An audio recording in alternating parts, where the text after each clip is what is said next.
Amen. Béni soit l'Éternel. Je remercie les chantres. Béni soit l'Éternel. Vive le sang de Jésus. Vive le sang de Jésus. Regarde la personne qui est à côté de toi et dis-lui, tiens ferme. Regarde la personne qui est à côté de toi, dis-lui, tiens ferme.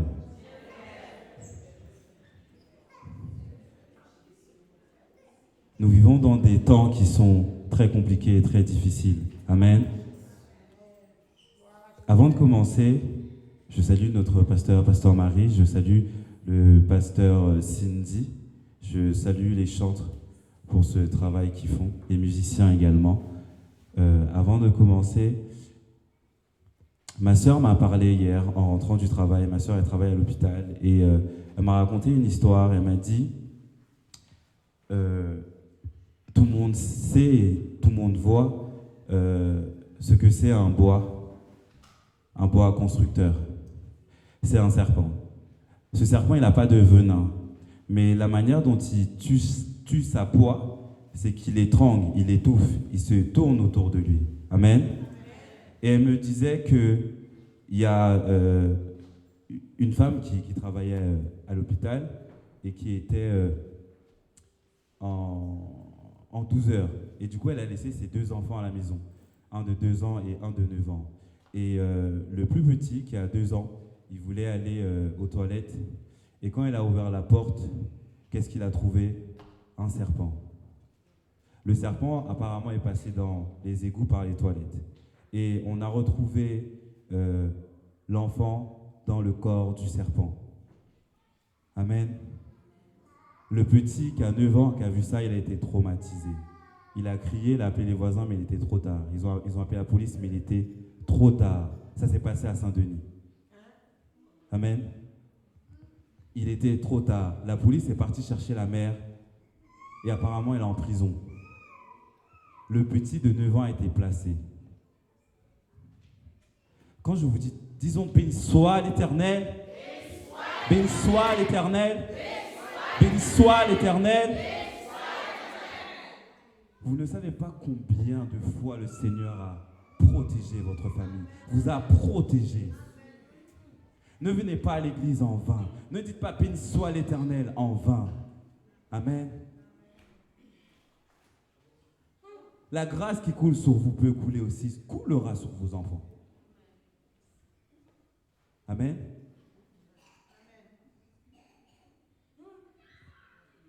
Aujourd'hui, je vais essayer d'aller très vite. J'ai pas mal de versets à partager avec vous. Je vous demanderai de noter si vous en sentez le besoin. Notre passage se trouve dans Jean 14, du verset 16 à 21. Jean 15, du verset...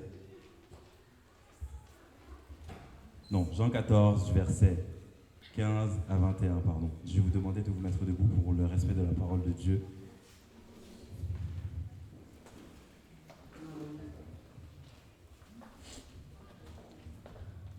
Si vous m'aimez, gardez mes commandements.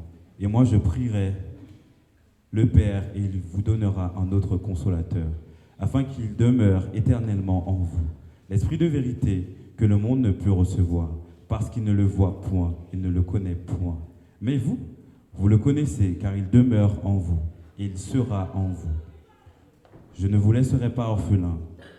Je viendrai à vous, encore un peu de temps, et le monde ne me verra plus. Mais vous, vous me verrez, car je vis, et vous vivrez aussi. En ce jour-là, vous connaîtrez que je suis en mon Père, que vous êtes en moi, et que je suis en vous. Celui qui a mes commandements et qui les garde, c'est celui qui m'aime.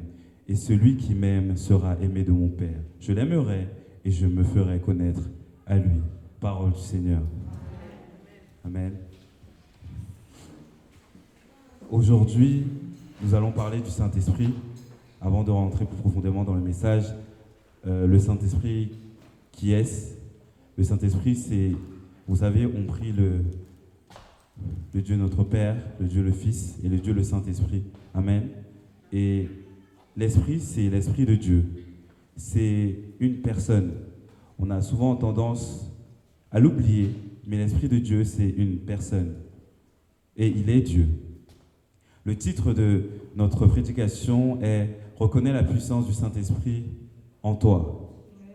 Reconnais la puissance du Saint-Esprit en toi. À plusieurs reprises dans mes prédications, j'ai dit que beaucoup de personnes viennent à l'église mais ne connaissent pas Dieu. Il y a une différence entre être un religieux et être un enfant de Dieu qui a une communion avec le Père. Mais pour avoir cette communion avec le Père, nous devons recevoir son esprit. Amen. Je vais lire le passage Matthieu 3, verset 11. Moi, je vous baptise d'eau pour vous amener à la repentance, mais celui qui vient après moi est plus puissant que moi, et je ne suis pas digne de porter ses souliers. Lui, il vous baptisera du Saint-Esprit et de feu. Ce passage parle de Jean. Jean qui préparait le chemin pour la venue du Seigneur Jésus-Christ. Amen. Le Seigneur m'a mis à cœur de vous dire que vous ne pouvez pas prétendre me connaître si vous ne connaissez pas l'Esprit de Dieu, s'il n'habite pas en vous. Amen. Combien de personnes a une communion avec le Saint-Esprit? Dans le premier passage que j'ai lu, il a dit le monde ne peut pas, le monde ne le connaît pas, mais vous connaîtrez, vous le verrez, il sera en vous, l'Esprit de Dieu. Amen. Ce n'est pas une honte de ne pas avoir une communion avec l'Esprit de Dieu. Ce n'est pas une honte de ne pas le sentir. Et voilà pourquoi je crois qu'il m'a utilisé ce matin pour vous apporter ce message. Il aimerait que ça change, car il veut vous faire passer à un autre niveau. Amen. Vous savez, quand la dernière fois, je parlais avec une amie qui est musulmane et on parlait de religion, et elle me posait des questions sur ma religion, et je lui ai dit quelque chose. Parce que les musulmans, certains en tout cas, aiment bien débattre. Et moi, je conseille, si vous ne savez pas, répondez pas au lieu de dire n'importe quoi. Mais moi, je lui ai dit une chose. La différence entre moi et vous, c'est que je parle à mon Père. Elle m'a dit quoi? Ah bon, tu parles à Dieu? C'est pas possible. J'ai dit si. Je parle à mon Père. Amen. Comment tu parles à ton Père? Parce qu'il vient en moi. Quoi? L'Esprit de Dieu vient en moi. Quoi? Non, ils ne comprennent pas. Ils ne l'ont pas reçu, ils ne le comprennent pas.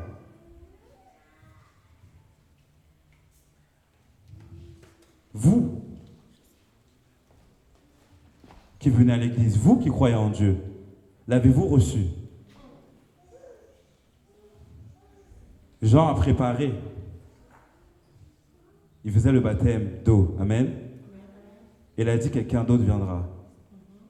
Il est plus grand que moi pour vous baptiser du Saint-Esprit et de feu. Amen. Il est primordial, surtout dans les temps qui courent, d'être en communion avec le Saint-Esprit. Amen. Jésus lui aussi, il a été baptisé par Jean. Et à la suite de ça, le Saint-Esprit est descendu sur lui. Je vais vous lire le passage Luc 3 du verset 21 à 22 qui nous dit « Tout le peuple se faisait baptiser. Jésus fut aussi baptisé et pendant qu'il priait, le ciel s'ouvrit. Et le Saint-Esprit descendit sur lui sous une forme corporelle, comme une colombe. Et une voix fit entendre du ciel ces paroles. Tu es mon fils bien-aimé, et en toi j'ai mis toute mon affection. Tu es mon fils bien-aimé, et en toi j'ai mis toute mon affection. Le Saint-Esprit nous pouvons le recevoir. Amen. Le Saint-Esprit, nous pouvons le recevoir. Le Saint-Esprit, c'est un don que le Seigneur nous a laissé. Car il a dit, il est préférable que je m'en aille. Dans la version que j'ai lue, il est dit le grand consolateur. Mais dans d'autres versions, il est dit le défendeur. Le défenseur, pardon. Amen. Nous sommes trop nombreux à dire que nous sommes chrétiens, mais nous n'avons pas l'Esprit de Dieu en nous.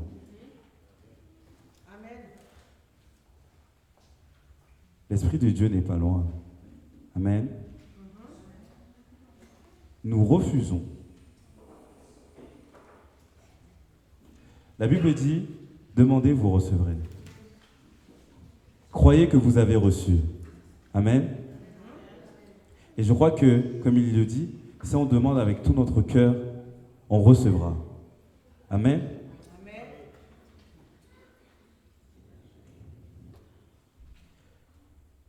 Le jour de la Pentecôte, dans la chambre haute, il y avait 120 personnes. Ils sont restés en haut, dans la chambre haute. Et puis, dans le passage que je vais lire après, la Bible nous montre que le Saint-Esprit est descendu sur eux. Le Saint-Esprit n'est pas pour les pasteurs seulement, n'est pas pour les évangélistes, n'est pas pour les prédicateurs, n'est pas que pour les chantres, mais c'est un don que tout le monde peut recevoir. Amen. Et parmi ces 120, Pierre parla, il prit la parole.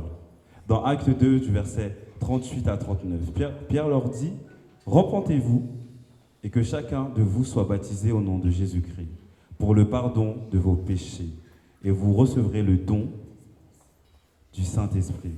Car la promesse est pour vous, pour vos enfants, et pour tous ceux qui sont au loin, en aussi grand nombre que le Seigneur, notre Dieu, les appellera. » C'était la première fois que la manifestation du Saint-Esprit touchait les personnes.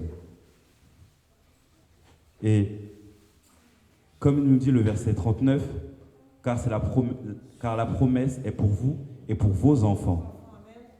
C'est une promesse que le Seigneur nous a faite. Et je crois qu'il n'est pas un homme pour mentir. Amen. Nous devons, car le Seigneur l'a promis, recevoir le Saint-Esprit. Amen. Si tu t'es dit, c'est pour les pasteurs, les prédicateurs, je viens te dire ce matin que c'est faux. Amen.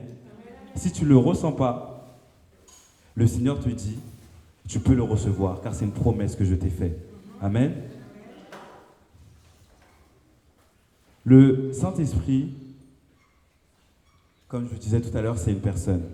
C'est une personne qui va nous guider tout au long de notre vie. Amen. On peut le recevoir, comme le montrent plusieurs passages, en priant. Amen. On peut le recevoir quand quelqu'un va prier pour nous et le Saint-Esprit va nous toucher. Amen. On peut le recevoir dans notre chambre. Dieu fait ce qu'il veut. Mais la seule chose qu'il vous demande, vous n'avez pas besoin de savoir comment, mais demandez et vous recevrez. Amen. Demandez et vous recevrez. Et comme j'ai lu dans les passages, on n'est pas... Parce que moi, on me l'a souvent dit. Il faut être baptisé d'eau, puis après, le Saint-Esprit de Dieu viendra sur vous. Amen. Ce qui est faux. Le Saint-Esprit de Dieu peut descendre sur vous avant même que vous soyez baptisé d'eau. Amen. Le Saint-Esprit de Dieu peut descendre sur vous avant même que vous soyez baptisé d'eau. Et c'est quelque chose que j'ai souvent entendu dans les églises et que moi-même j'ai intégré. Mais quand je fais les recherches, et même par ma propre expérience, quand j'ai été touché du Saint-Esprit, je n'étais pas baptisé d'eau. Amen. Voilà pourquoi il ne faut pas ajouter foi à tout esprit. Voilà pourquoi il faut toujours vérifier. Quand un prédicateur ou quelqu'un vous dit quelque chose, toujours aller vérifier dans la parole de Dieu. Moi, c'est quelque chose qu'on m'a toujours appris. Amen. Parce qu'on peut vite tomber dans la doctrine, de la mauvaise doctrine. On peut vite tomber dans la culture qui n'a rien à voir avec la parole de Dieu. Amen. Beaucoup d'églises, je parlais de nous, beaucoup d'églises haïtiennes ne prospèrent pas, ne grandissent pas, parce qu'ils ont fait rentrer la culture dans l'église. Les jeunes, je peux parler, je suis jeune, les jeunes vont dans d'autres églises parce que les autres églises, comme vous dites, les églises de blanc, ne mélangent pas la culture et la parole. Amen. Comme je vous l'ai dit, on peut recevoir le baptême du Saint-Esprit, le Saint-Esprit, avant même que nous soyons baptisés d'eau. Et un des signes qu'on a reçu le baptême du Saint-Esprit, qu'on a reçu le Saint-Esprit, est le parler en langue. Mais j'aimerais dire quelque chose.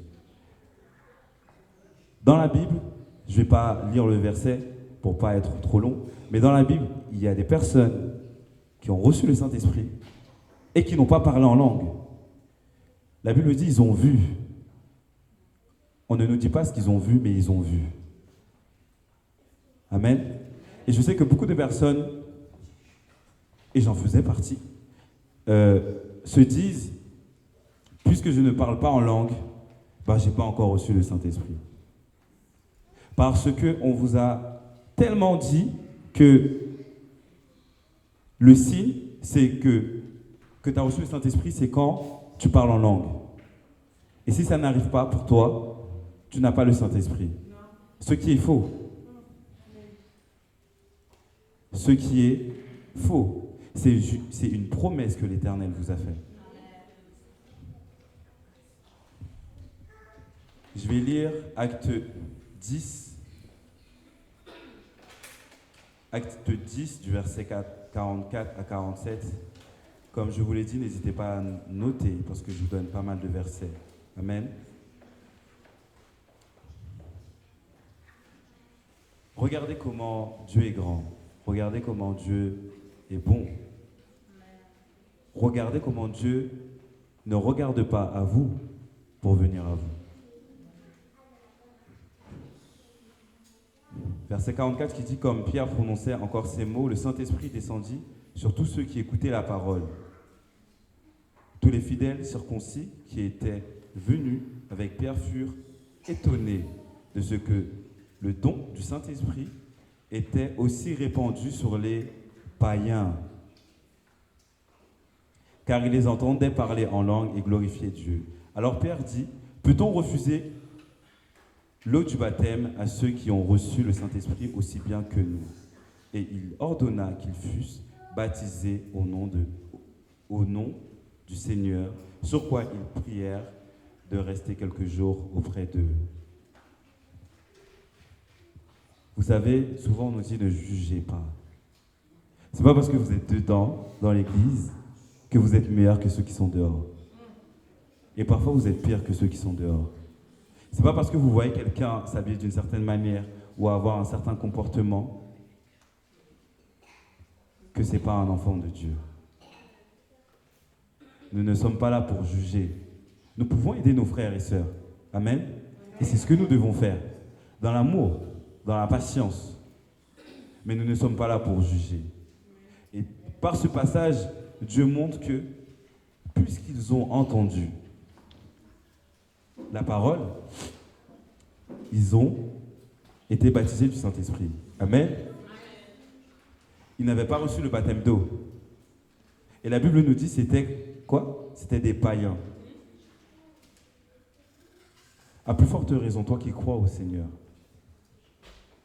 pourquoi tu ne l'as pas reçu? Et je reste à croire que il est en toi. C'est juste que tu ne lui laisses pas le champ de s'activer. Tu ne lui laisses pas la possibilité de s'activer. Et ça peut arriver de plusieurs manières. À cause de ton péché, à cause de l'orgueil, à cause de ta désobéissance. Parce que Dieu parle, amen, mais on n'entend pas. Dieu parle, mais on n'entend pas. Et beaucoup de personnes préfèrent aller demander à un tel, ou à un tel, ou à un tel, un conseil sur une situation. Et pourtant, Dieu, il a parlé. Dieu, il vous parle, mais vous n'entendez pas. Il vous parle, mais vous n'entendez pas. Et beaucoup de personnes n'ont pas conscience de la puissance du Saint-Esprit, de la puissance qu'il y a en eux. Le Saint-Esprit, c'est un moyen. Le Saint-Esprit, c'est une ligne directrice pour parler au Père.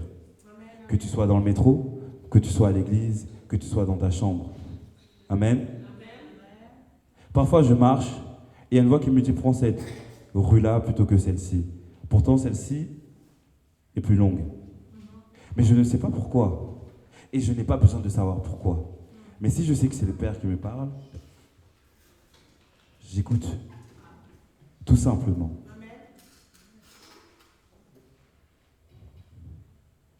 On va avancer. Le Saint-Esprit, c'est ton meilleur allié au quotidien. Amen. Amen, amen. Mais tu dois laisser la puissance, le feu du Saint-Esprit t'envahir. Plus tu communiqueras avec lui, plus tu seras à l'aise avec lui, plus il va se développer en toi. Plus tes dons vont se développer aussi. Amen. Tu dois prendre conscience que l'Esprit vit en toi. Et je crois qu'à partir du moment où nous avons accepté le Seigneur Jésus comme sauveur personnel, il est avec nous. Amen. C'est une promesse, c'est un don qu'il nous a fait. Amen. Dans Ézéchiel 36, au verset 27, qui dit « Je mettrai mon esprit en vous et je ferai en sorte que vous suiviez mes ordonnances et que vous observiez et pratiquiez mes lois. »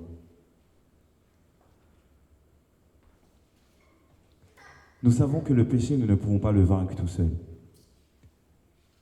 Mais le Seigneur te dit, aujourd'hui, par son esprit, je vais t'aider si tu me laisses faire. Je vais t'aider si tu me laisses faire. Parce que la seule limite que le Dieu a dans votre vie, c'est la limite que vous lui donnez. Parce qu'il n'ira pas au-delà de votre volonté. Mais à partir du moment où nous avons conscience que nous sommes morts et que notre vie ne nous appartient plus, nous sommes ressuscités, et que nous voulons suivre les commandements de Dieu, comme il est dit dans sa parole, dans le premier passage que j'ai dit, celui qui m'aime, il suit mes commandements. Amen. Amen. Celui qui m'aime, il suit mes commandements. S'il m'aime, il sera aimé du Père aussi. Amen. Amen. Le Saint-Esprit n'est pas juste une manifestation. Le Saint-Esprit n'est pas juste pour guérir les malades. Le Saint-Esprit n'est pas juste pour chasser des démons. Le Saint-Esprit est là pour être ton allié au quotidien dans ta vie. Amen. Le Saint-Esprit, c'est ton meilleur ami. Le Saint-Esprit, c'est ton meilleur conseiller. Je vais faire un parallèle à... J'ai posté une émission sur la chaîne de l'Église où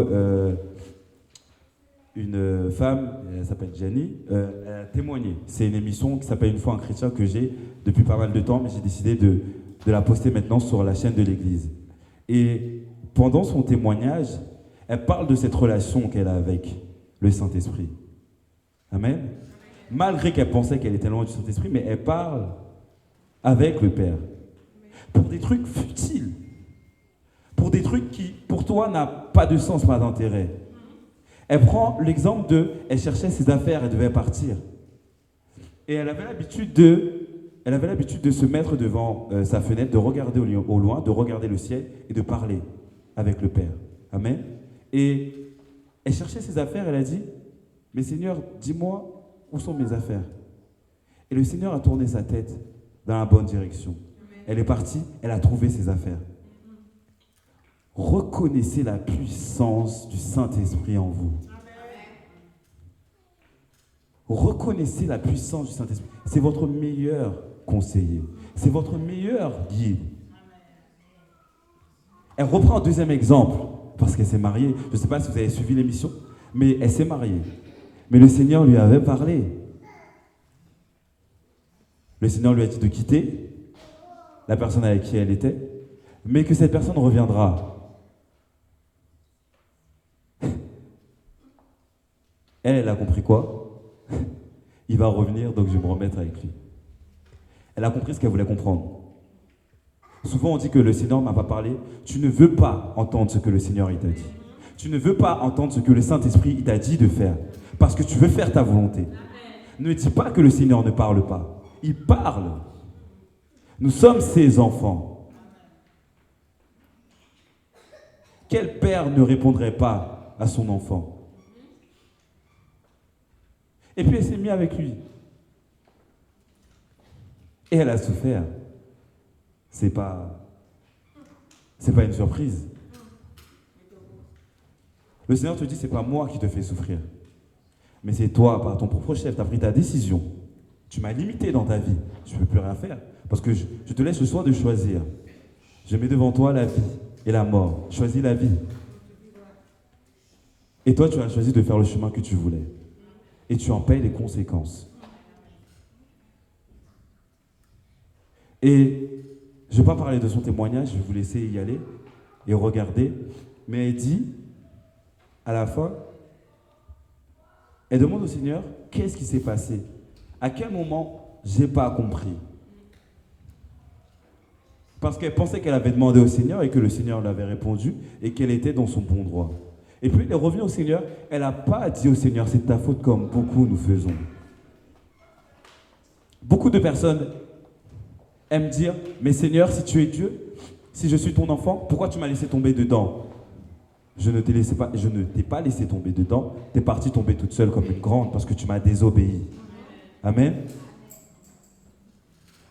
N'attristez pas le Saint-Esprit. La Bible nous le dit. C'est un don, c'est une promesse que l'Éternel, notre Dieu, vous a fait. Amen. Et vous devez prendre conscience de ça. Et il n'a pas de limite pour agir.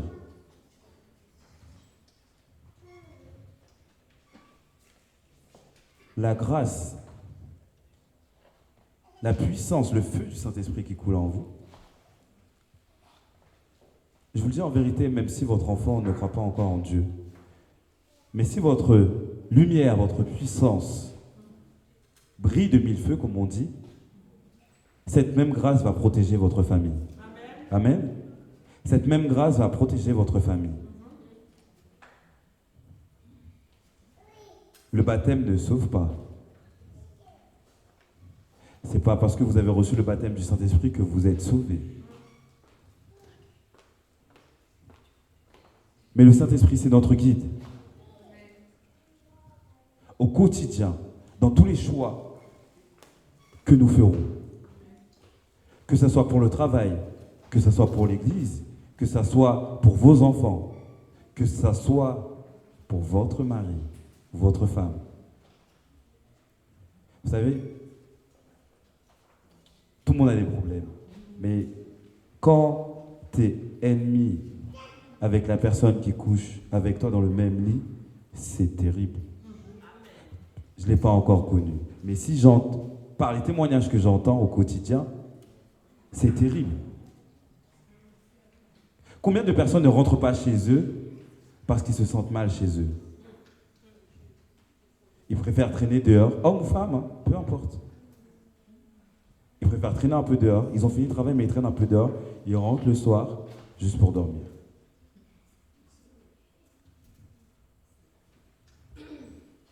Dieu ne t'a pas envoyé. Ce n'est pas la faute de Dieu. C'est à cause de ta désobéissance que tu es là où tu es. Amen. Mais il n'est jamais trop tard pour revenir à Dieu. Il n'est jamais trop tard pour revenir à Christ. Nous sommes ses enfants. Amen. Dieu est amour. Il nous aime. Il n'est jamais trop tard pour reconnaître la puissance de Dieu en nous et sur nous. Amen. J'aimerais faire une prière pour terminer, parce que nous avons un programme chargé. Je vais vous demander de vous mettre debout. On va entonner le chant qui dit « Quand il descend, l'atmosphère change ». Si toi, ce matin, qui est... et je sais qu'il y en a. Je sais qu'il y en a parce que le Seigneur m'aurait pas parlé ainsi et j'aurais pas apporté cette parole. C'est toi qui es dans la salle. Tu veux reconnaître, tu veux sentir l'amour, le feu du Saint-Esprit. Il est encore temps, amen. C'est une promesse que le Seigneur t'a faite. Tu peux le recevoir. Amen. Toi qui es chez toi, peu importe où tu es, tu peux aussi le recevoir. Le Saint-Esprit n'a pas de frontières, il n'a pas de limites. Il peut faire des choses incroyables. Le Saint-Esprit est Dieu. Et Dieu aime ses enfants.